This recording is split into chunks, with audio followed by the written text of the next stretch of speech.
विरारमधील चाळ बिल्डर समय चौहान यांच्या हत्या प्रकरणातील मोठी अपडेट समोर आली आहे। या हत्या प्रकरणातील मुख्य आरोपी गँगस्टर सुभाष सिंग ठाकूरला मीरा भाईंदर वसई विरार मध्यवर्ती गुन्हे शाखेच्या पोलिसांनी ताब्यात घेतलंय। आज सकाळी सुभाष सिंग ठाकूरला आयुक्तालयाच्या गुन्हे शाखेनं ठाणे न्यायालयात हजर केलं।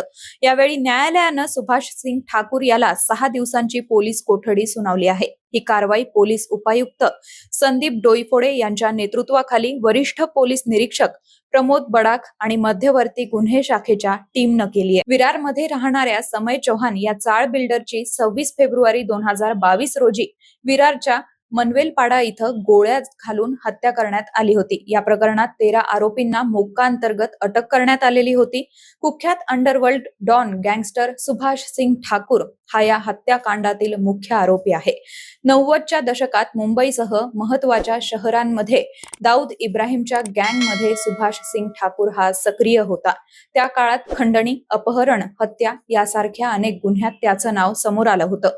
2022च्या समय चौहान हत्या प्रकरणातही सुभाष सिंग ठाकूर हा मुख्य आरोपी असल्याचं आढळून आलं। त्यामुळे गँगस्टर सुभाष सिंग ठाकूरला सोमवारपर्यंत पोलीस कोठडी मिळाली असून पुढील तपासात सहकार्य करण्यास सांगण्यात आलंय। अशाच घडामोडी जाणून घेण्यासाठी माय महानगर लाईव्हला सबस्क्राईब करा आणि बेल आयकॉन प्रेस करायला विसरू नका।